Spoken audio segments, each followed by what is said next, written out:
আসসালামু আলাইকুম দর্শক, ওয়েলকাম জানাচ্ছি পারুল ফুড কিচেনে আরেকটা নতুন রেসিপি দেখার জন্য। আজকে আমি শেয়ার করতে চলেছি জলপাইয়ের গোল্লা আচার রেসিপি। টক ঝাল মিষ্টি এবং পৃথিবীর সবচেয়ে সেরা আচার রেসিপি। দেখতে যতটা লোভনীয়, খেতেও কিন্তু তার বেশি লোভনীয় ছিল। আপনারাও এভাবে ট্রাই করতে পারেন, খেতে দুর্দান্ত লাগে। চলেন তাহলে এর প্রস্তুত প্রণালী দেখে আসি।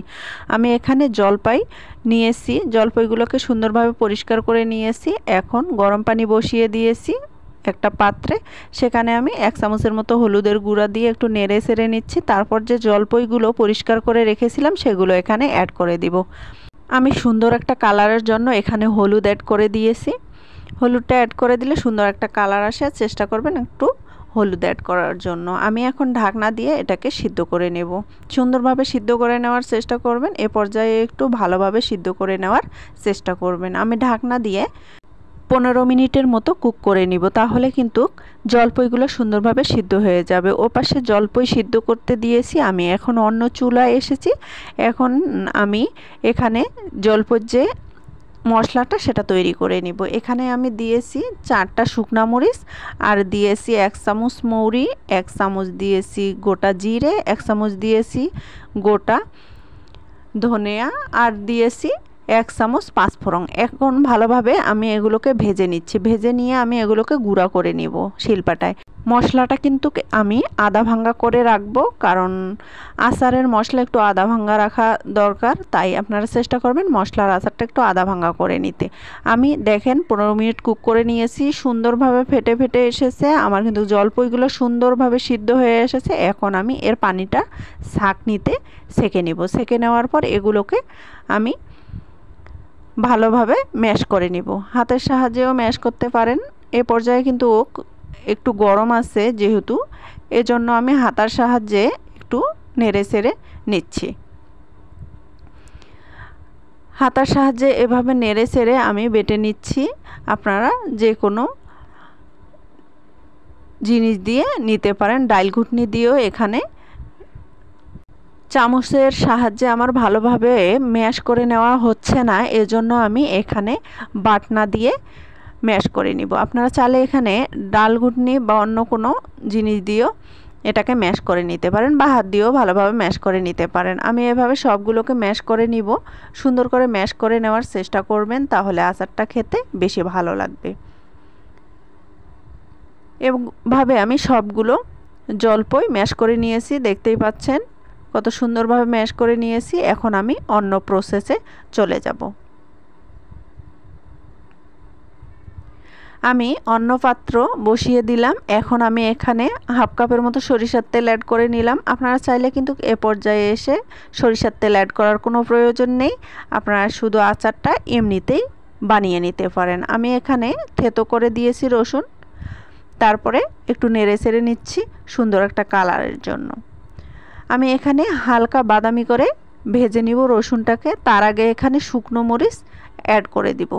মাঝখান থেকে ঠুম করে শুকনো মরিচ অ্যাড করে দিলাম, একটু ভেজে নিচ্ছি। হালকা বাদামি কালার এসে গেলে আমি আগে থেকে যে জলপাইগুলো ম্যাশ করে রেখেছিলাম সেগুলো এখানে অ্যাড করে দিব। অ্যাড করে দেওয়ার পর ভালোভাবে মিক্সড করে নিব তেলের সাথে। আপনারা আমার চ্যানেলে নতুন হয়ে থাকলে আমার চ্যানেলটিকে সাবস্ক্রাইব করে আমার চ্যানেলের পাশেই থাকতে পারেন, লাইক কমেন্ট শেয়ার করতে পারেন। আর যারা ফেসবুক থেকে দেখতেছেন তারা ফলো দিবেন, লাইক কমেন্ট শেয়ার করবেন। এ পর্যায়ে কিন্তু আপনারা তেল ছাড়াও এই দুর্দান্ত স্বাদের আচারটা তৈরি করতে পারবেন। তবে আমি এখানে তেল দিয়েছি, আপনারা তেল ছাড়াও এটা বানিয়ে নিতে পারেন। আমি স্বাদ মতো এখানে লবণ অ্যাড করে দিলাম, আর 1 চামচ এখানে অ্যাড করে দিলাম লাল মরিচের গুঁড়ো। আর আমি যে মশলাটা গুঁড়ো করে রেখেছিলাম, যে মশলাটা তৈরি করেছিলাম, সেটা এখানেও অ্যাড করে দিলাম। আমি 2 চামচের মতো এখানে অ্যাড করে দিলাম, বাকিটা রেখে দিলাম, পরে অ্যাড করব। এখন মশলাটা সুন্দরভাবে জলপাইয়ের সাথে ভালোভাবে মিক্সড করে নিচ্ছি। এভাবে উল্টিয়ে পাল্টিয়ে সুন্দরভাবে মিক্সড করে নিব। এ পর্যায়ে এসে কিন্তু চুলার আঁচটা মিডিয়ামে রাখতে হবে, হাইয়ে রাখা যাবে না, না হলে নিচে লেগে যাবে। আচারটা কিন্তু যদি পুড়ে যায় নিচ থেকে, তাহলে কিন্তু খেতে তেতো লাগবে। আমি এখানে বিট লবণ 1 চামচ অ্যাড করে দিলাম। আচারের স্বাদটা দ্বিগুণ বাড়ানোর জন্য এখানে বিট লবণ অ্যাড করেছি, আপনারাও অ্যাড করার চেষ্টা করবেন। আমি এখানে 1 কাপ চিনি অ্যাড করে দিলাম।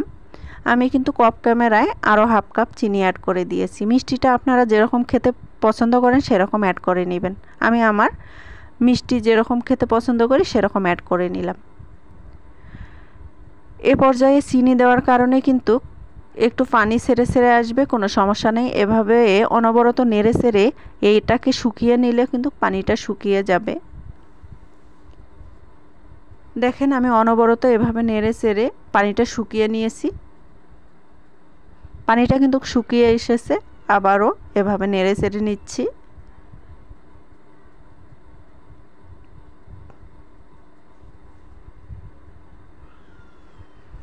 এভাবে অনবরত নেড়ে যেতে হবে।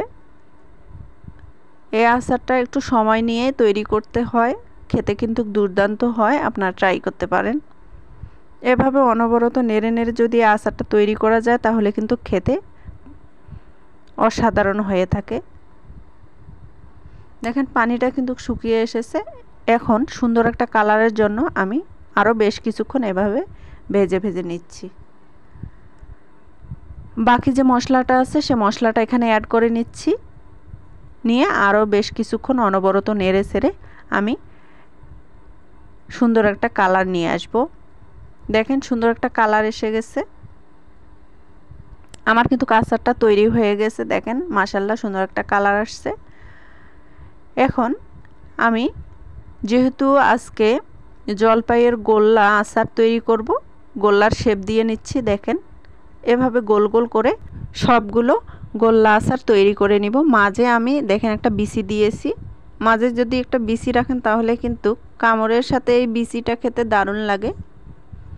এভাবে আমি বানিয়ে সবগুলো আপনাদের পরিবেশন করে দেখাচ্ছি যে কতটা লোভনীয় ছিল এই আচার রেসিপিটা। দেখেন কতটা লোভনীয় লাগতেছে, তাই না বন্ধুরা? কালারটা পারফেক্ট হয়েছে না বন্ধুরা? আপনারা কমেন্টে জানাতে পারেন যে আমার এই টকঝাল মিষ্টি জলপাইয়ের গোল্লা আচারটা কীরকম হয়েছে, কালারটা কীরকম হয়েছে। আমার এই সিম্পল রেসিপিগুলো যদি আপনাদের ভালো লেগে থাকে তাহলে লাইক কমেন্ট শেয়ার করবেন। আর আমার চ্যানেলটিকে সাবস্ক্রাইব করার অনুরোধ রইল। আমার চ্যানেলটিকে সাবস্ক্রাইব করে তার পাশে থাকা বেল বাটনটি অন করে রাখবেন যাতে নতুন ভিডিও দেওয়ার সাথে সাথে আপনাদের কাছে পৌঁছে যায়। সকলেই ভালো থাকবেন। আল্লাহ হাফেজ।